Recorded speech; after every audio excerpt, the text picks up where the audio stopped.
You're in the middle of the grocery store. Your child wants the bright blue cereal with the cartoon character on the box. You said no, and now they're on the floor, screaming, kicking, tears streaming down their red face. Every eye in the aisle is on you. Your heart is pounding. Your face is burning. And somewhere between picking up the cereal box they threw and trying to get them to stand up, you feel yourself shrinking. You want to disappear. You want to give in. You want to do anything to make this stop.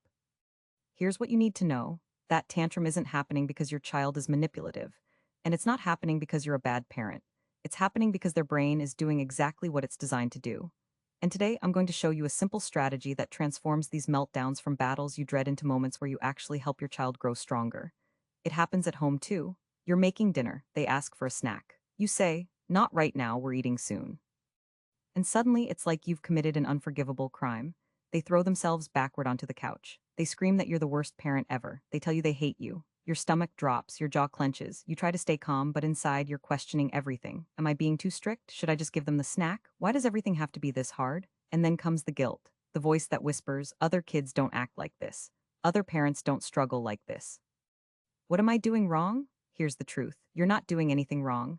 And your child isn't broken. What's happening is completely normal. But the way most of us respond to tantrums actually makes them worse, longer, and more frequent. I know that sounds harsh. But once you understand what's really happening in your child's brain during a meltdown, everything changes. And the strategy I'm about to share isn't about controlling your child. It's about teaching them something far more valuable. How to handle big feelings without falling apart. So why do tantrums happen? And why do they seem to come out of nowhere over the smallest things? Here's what most parents don't realize. A tantrum isn't about the cereal. It's not about the snack. It's not even about you saying no. A tantrum is what happens when your child's emotional system gets completely overwhelmed and their brain literally can't cope. Let me explain. Your child's brain has two main parts we need to understand: the upstairs brain and the downstairs brain. The upstairs brain is the part that thinks, plans, makes good decisions, and controls emotions. It's rational, it's calm. It's the part that says, I'm disappointed, but I can handle this. The downstairs brain is the part that feels, reacts, and survives. It's emotional, it's instinctive. It's the part that screams, I want it now, and if I don't get it, the world is ending. Here's the problem.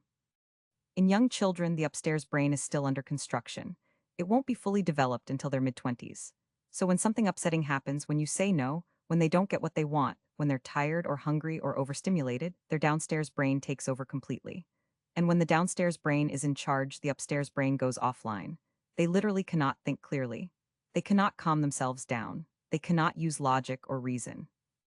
This is why saying, just calm down, or you're fine, stop crying, doesn't work.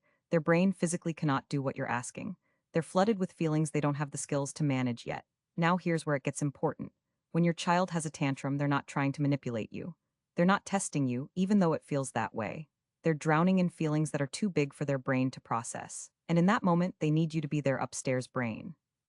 They need you to stay calm when they can't. They need you to hold the boundary while also holding space for their feelings.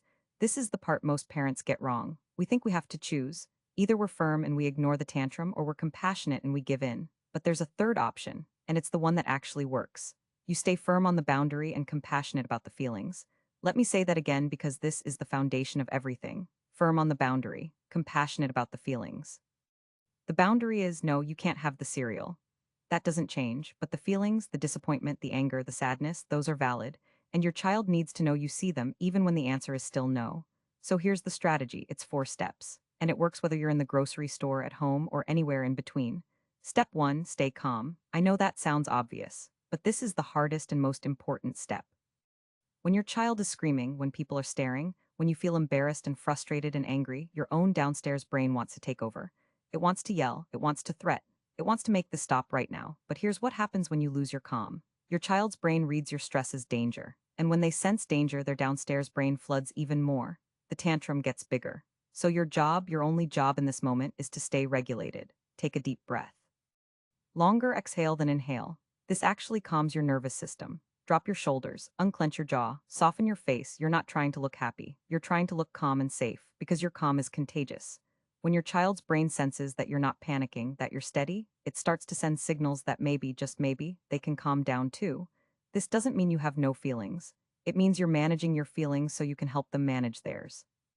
One parent I worked with said she started imagining herself as a sturdy tree in a storm. The wind, her child's tantrum, could blow as hard as it wanted, but she was rooted. She wasn't going anywhere. That image helped her stay grounded when everything in her wanted to react. Step 2, acknowledge their feelings without changing the boundary. This is where most parents either dismiss the feelings or cave on the boundary. Don't do either. Instead, name what they're feeling. Use simple, clear language. Really upset that I said no. You wanted that cereal so badly. You're angry right now. Here's why this matters. When you name the feeling, you're helping their upstairs brains start to come back online. Research in neuroscience shows that labeling emotions actually reduces the intensity of those emotions. It's called effect labeling.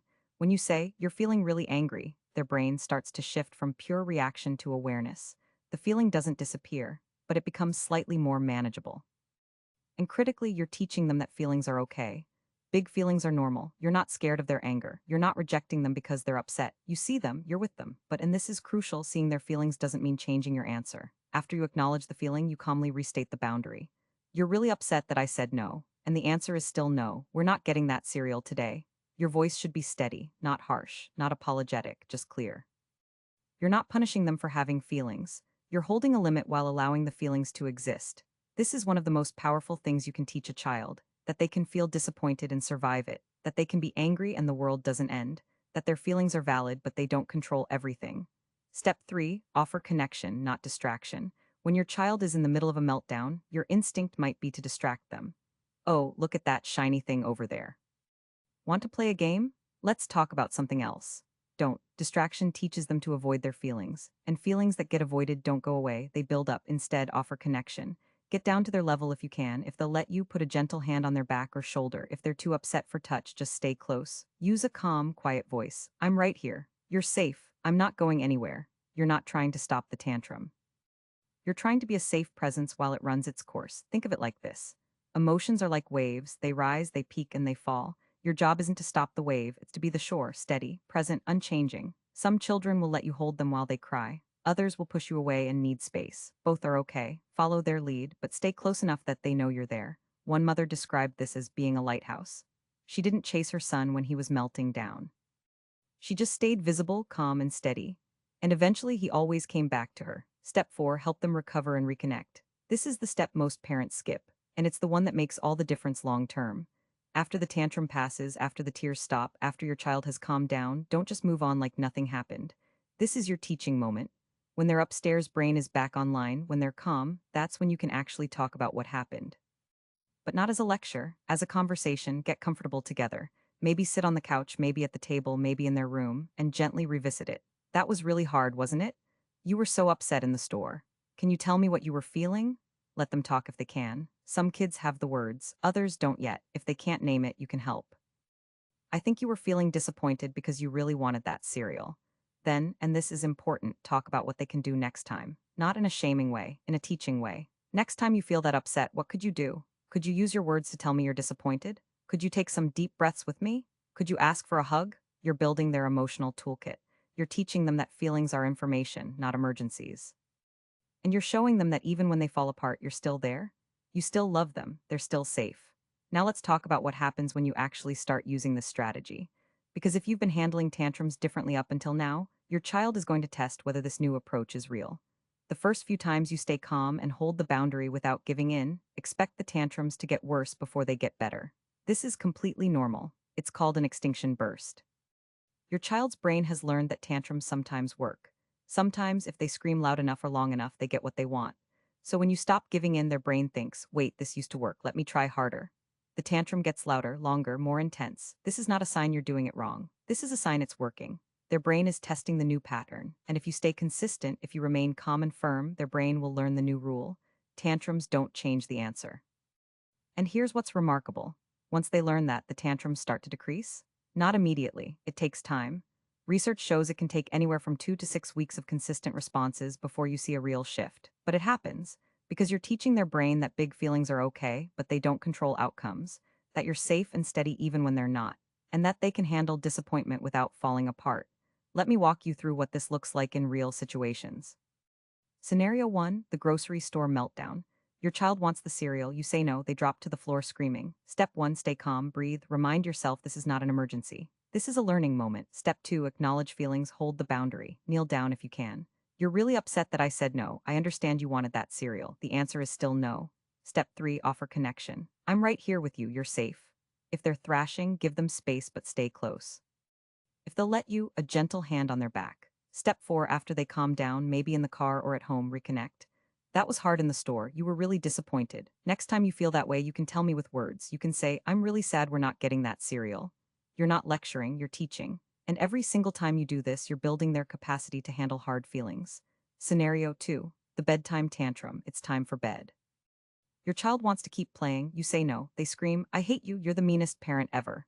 This one stings, but remember they're not attacking you. They're expressing a feeling they don't have words for yet. Step 1, stay calm, don't take it personally. Their downstairs brain is talking, not their heart. Step 2, acknowledge and hold the boundary. You're really angry that playtime is over, I hear you, and it's still bedtime. Step 3, offer connection. I love you even when you're angry. I'm going to sit right here while you get ready for bed. Step 4, after they're calm, maybe tucked in, reconnect. You were so upset about bedtime. I know it's hard to stop playing, but your body needs sleep to grow strong. Tomorrow we'll play again. You're teaching them that anger doesn't push you away, that boundaries exist even when feelings are big, and that they're loved no matter what they say in a moment of overwhelm. Scenario 3, the sibling conflict tantrum. Your child's brother took their toy. They hit him, you intervene, they have a complete meltdown. Step 1, stay calm. Yes, hitting happened, you'll address that, but right now they're flooded. Step 2, acknowledge and hold the boundary. You're so angry that he took your toy, I get it, and hitting is not okay, we don't hurt people when we're upset. Step 3, offer connection. Come here, let's take some breaths together. If they won't come, stay nearby. I'm here when you're ready. Step 4, after they calm down, problem solve together. You were really mad, what could you do next time instead of hitting? You could use your words, you could come get me, you could ask for it back. You're not excusing the hitting, you're teaching a better way. And you're showing them that even when they mess up, you're still their safe place. Here's what parents ask me most. But what if we're in public and I can't just let them scream? You can. I know it's uncomfortable. I know people stare. But your child's emotional development is more important than a stranger's judgment. That said, if you need to leave the store, the restaurant, the playdate, do it calmly. We're going to go to the car now so you can have your feelings in a quieter space. You're not punishing them. You're helping them regulate in a less stimulating environment. What if they're doing this to manipulate me? Young children don't have the brain development to manipulate in the way we think of it. What looks like manipulation is usually a child who's learned that big emotions sometimes change outcomes. That's why consistency matters. When you stay firm, they learn emotions are okay, but they don't control everything. What if I lose my calm? You will, you're human. When it happens, repair. Later, when everyone's calm, say, I'm sorry I yelled. I was feeling really frustrated. I'm going to work on staying calm, just like I'm helping you learn to stay calm. You're modeling that everyone makes mistakes and everyone can try again. Let's talk about prevention, because while you can't stop all tantrums, you can reduce them. Tantrums often happen when children are hungry, tired, or overstimulated. Pay attention to patterns. Does your child melt down every day at 4 p.m.? That might be low blood sugar. Offer a snack before the witching hour. Do tantrums spike after busy days? That might be overstimulation. Build in quiet time. Are mornings a disaster? Might be rushing? Wake up 15 minutes earlier to reduce pressure. You're not walking on eggshells, you're being strategic. You're setting your child up for success by managing the environment. Also, give warnings before transitions. In 5 minutes, we're leaving the park. After the show, it's bath time. Transitions are hard for young brains. Warnings help them prepare and offer choices within boundaries. Not, what do you want for dinner? That's overwhelming. But do you want chicken or pasta? They feel some control, you're still in charge. This reduces power struggles and the tantrums that come with them. Here's the deeper truth. Every tantrum is an opportunity. I know that sounds absurd when you're standing in the cereal aisle with a screaming child, but it's true. Every time you stay calm, acknowledge their feelings, hold the boundary, and offer connection, you're teaching your child something profound. You're teaching them that feelings, even big, scary, overwhelming feelings, are not dangerous. That they can feel angry, sad, disappointed, frustrated, and they'll be okay. You're teaching them that you are safe, that you don't fall apart when they do, that you can handle their biggest emotions without rejecting them. You're teaching them that boundaries are not punishment. That no doesn't mean you don't love them. That limits actually make the world feel safer, not scarier. And you're teaching them skills they'll use for the rest of their lives. How to name feelings, how to ask for help, how to recover after being upset. These are the building blocks of emotional intelligence. And they're not taught in one conversation. They're taught in 100 tiny moments, in grocery stores and at bedtime and during sibling fights. In every moment you choose, come over chaos, connection over control. So let me bring this home. Remember that moment in the grocery store? Your child on the floor, everyone staring, your face burning with shame? That version of you wasn't failing. You were doing the best you could with what you knew, but now you know more. Starting today, when the next tantrum happens, and it will, you have a plan. Step 1, stay calm, breathe, you are the steady one. Step 2, acknowledge their feelings, hold the boundary. You're upset, I see you, and the answer is still no. Step 3, offer connection. I'm here, you're safe. Step 4, help them recover. That was hard. Let's talk about what you can do next time. This is going to feel awkward at first. You're going to want to give in, you're going to want to yell, you're going to doubt yourself. That's normal. Keep going, because here's what changes. When your child learns that their feelings are valid but don't control everything, when they learn that you're steady even when they're not, when they learn that they can handle disappointment and survive it, everything shifts. Tantrums become shorter, less frequent, less intense, and you get to show up as the parent you want to be, calm, confident, connected. Even in the hardest moments. Now, once tantrums start to decrease, the next challenge is teaching your child to actually use their words before they fall apart. If you want to build that skill before frustration hits, watch this video next.